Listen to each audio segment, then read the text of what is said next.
May idea kung saan sila. Na ano man siguro, we're filing the case.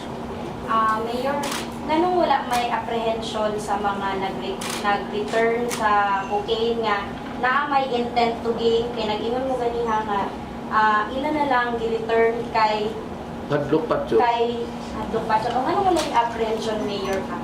Hadlok lang ang patyo eh.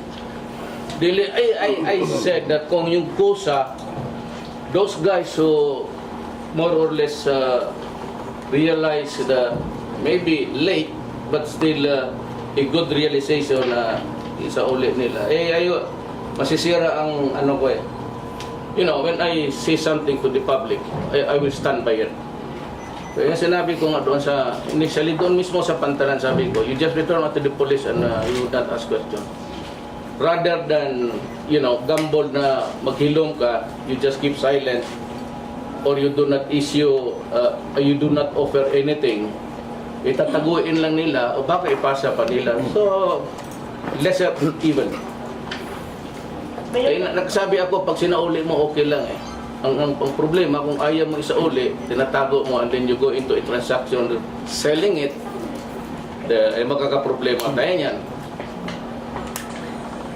Maging sure to kill ka. Mayor, may nabigyan na ba ng 100,000 na reward? Wala. Not that kind of amount. Yung last Friday, yung 2 kilong, Binigyan ko yung sinurrender, Ah. binigyan ko ng pera. pero not that 100,000. Not 100. That could be 200,000.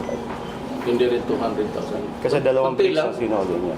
Para ako, in appreciation also that even said, however late was the realization, the fact that you returned it to us, and nagbitaw ako ng salita na no questions asked, no nothing.